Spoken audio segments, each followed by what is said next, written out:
In order to rescue their teammates who were surrounded by walkers on the first floor, Morgan picked up a 300-pound walker and began swinging it back and forth in the air. Then he used all his strength to build momentum and throw it outward. The walker's corpse drew a beautiful arc through the air and smashed heavily onto a car. The alarm attracted all the nearby walkers. Taking this opportunity, the teammates managed to escape the city, but Morgan was left forever trapped on the rooftop. The only one left with him was Jimmy, who had been bitten by a walker. Although many people say Morgan is too soft-hearted as a teammate, he is someone you can trust without hesitation. Jimmy said to Morgan, "Do me a favor. If I turn into a walker, please help me find peace." Morgan couldn't refuse such a request. Just then, Naomi's voice came through the radio. Morgan thought they had run into trouble again. But Naomi said, "We're here to save you. We won't abandon you." Morgan said, "The elevator has no power, the stairs are blocked, and there are countless walkers outside. I saved you so you wouldn't come back and die for nothing." Another voice came through the radio. Morgan smiled. It was his old friend, John. "We're not leaving you behind." But Morgan kept trying to persuade them not to risk themselves for him. Then Lisa also greeted Morgan over the radio. Sarah and Lucy were encouraging him too. Even Black, the most selfish one of all, had come. Morgan looked down and was completely shocked. They had even managed to get a lift. Sarah said, "We saw it on the road. The vehicle broke down, but the hydraulic lift was still intact. So we towed it here with the armored vehicle." Walkers in the distance quickly began moving toward them. 3 female fighters were responsible for intercepting and killing the walkers. Sarah and John controlled the lift, slowly raising it toward Morgan.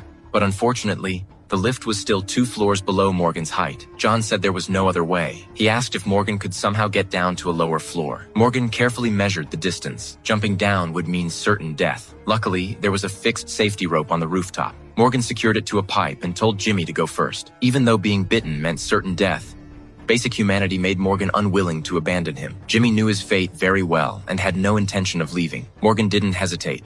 He threw the staff down and began his own fight for survival. The people below watched in terror. Morgan slid down the rope 2 floors in a row and safely reached a balcony. Before he could steady himself, a walker smashed through the glass and lunged at him. Jimmy could only watch anxiously. Luckily, the walker's teeth weren't very strong, and Morgan wasn't bitten right away. But the walker had probably not eaten for days. It was incredibly aggressive and shoved Morgan toward the edge of the balcony. Just as Morgan was about to give out, a gunshot rang out. Morgan let out a deep breath of relief. John's marksmanship was definitely not exaggerated. More walkers began converging on the area. Fortunately, the 3 women fought fiercely and held the position, but the walkers kept increasing. Morgan was still 2 meters away from the lift. The only option was to jump. Morgan climbed onto the ledge. Everyone below didn't dare make a sound. One small mistake would mean being shattered to pieces. Morgan kept swinging his body, building momentum, then took a deep breath. He leapt. Thankfully, he landed safely on the lift. An experience like that was enough for a lifetime. Everyone below finally relaxed. The lift slowly descended.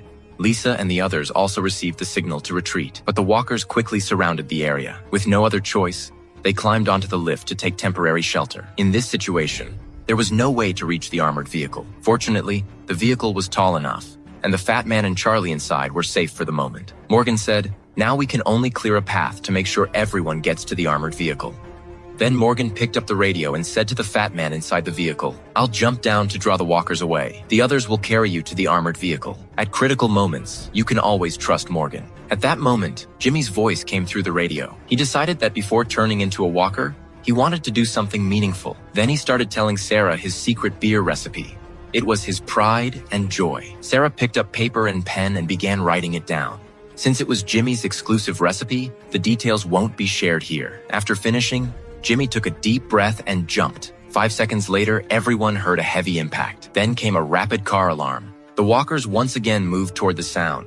Jimmy used his final moments to save everyone. When they opened the rear door of the armored vehicle, Martha had already untied the rope and escaped. There was no time to worry about him now. Survival was the only priority. On the road, to lighten the heavy mood, Sarah said, "Let's give Jimmy's beer a name and carry it on." Since Sarah liked to call him Jibao, they named it Jibao Beer. Except for Al, everyone they were looking for had been found. Morgan had clearly become the core of the group. He said that after they find Al, they would head to the kingdom. What they didn't know was that the twisted woman had found Jimmy's body.